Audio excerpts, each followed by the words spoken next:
Bonjour à toutes et à tous. Aujourd'hui, je vais vous parler du troisième chakra, le chakra du plexus solaire.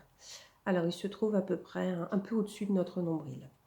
Ce chakra, donc il a, comme je vous l'avais expliqué pour le chakra sacré, il a une signification sur l'arrière qui va permettre, qui va conditionner la signification sur l'avant.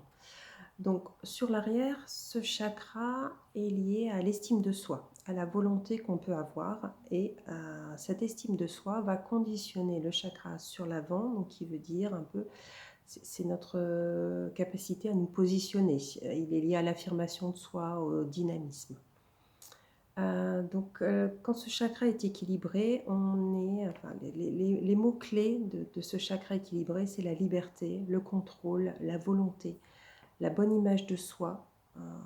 On est capable d'assumer ses choix, de poser ses limites. Voilà, on a du pouvoir sur notre vie, sur nos choix aussi, qu'on assume pleinement.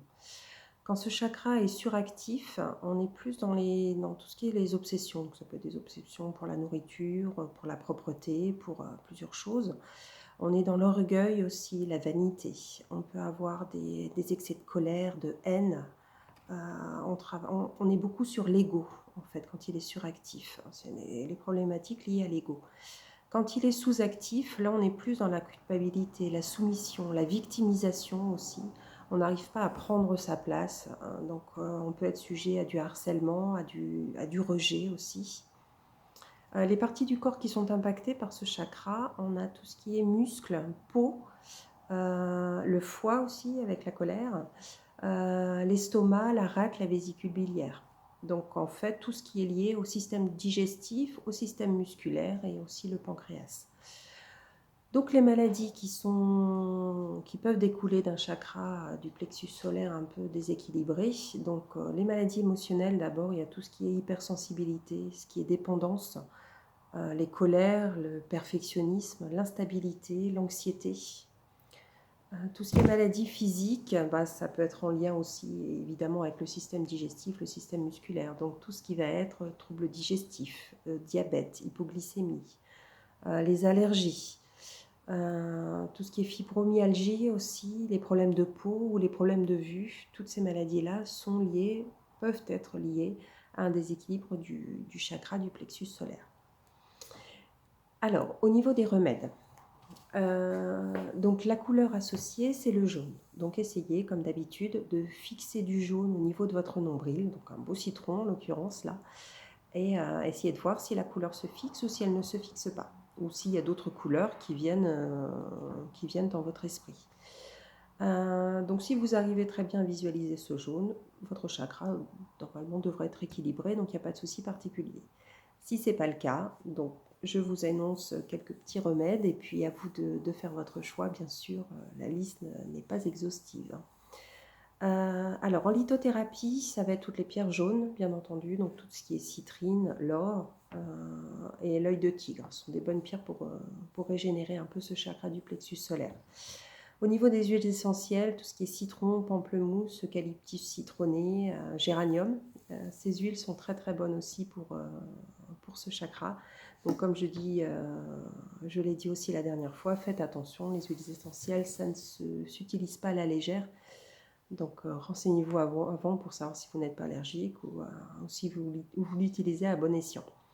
Alors au niveau des activités, ce chakra du plexus solaire est lié à la vue. Donc soyez dans la contemplation. Essayez de vous poser quelque part et puis observez ce qui se passe autour de vous. Regardez vraiment avec attention. Prenez du temps pour observer, pour contempler, pour être dans la contemplation. Ce chakra est lié aussi à l'élément feu. Donc la chaleur d'un bon feu, la chaleur du soleil, allez-y, profitez-en, ne vous en privez pas, quoi. Les arts martiaux aussi, la pratique des arts martiaux est conseillée pour développer un peu ce chakra. Il est lié à la volonté aussi et à l'estime de soi, à l'affirmation de soi. Tout ce qui est respiration abdominale, ça peut aider un peu à développer aussi, à développer ce chakra. Et surtout, fixez-vous des buts, faites des listes et puis notez par écrit tout ce que vous voulez obtenir dans la vie, tous les buts que vous voulez vous fixer, mettez-les par écrit, relisez-les, faites-le vraiment en conscience, pour fixer un petit peu un peu vos limites, posez vos limites et puis assumez vos choix. Au niveau des mantras, donc le mantra associé à ce chakra du plexus solaire, c'est le RAM. RAM, ça veut dire je suis libre, j'ai du pouvoir sur ma vie, j'assume mes choix. Donc ça doit être le mantra le plus important, quoi. Je suis libre, j'ai du pouvoir sur ma vie, j'assume mes choix. C'est super important. Et enfin, la fréquence sacrée qui est liée à ce chakra, qui peut permettre voilà, les vibrations sacrées, c'est le 528 Hertz. Donc mettez-vous ça sur Internet, sur YouTube, vous trouverez cette fréquence sacrée. Passez-le dans votre journée, n'importe quand, même en conduisant ou en étant chez vous, en travaillant. Ça n'a pas besoin d'être très fort, vous le mettez en sourdine, et puis, mais ça vous fera du bien. Ça va régénérer un petit peu toutes vos cellules. Voilà, et je vous dis à bientôt pour le 4e chakra, le chakra du cœur. Portez-vous bien.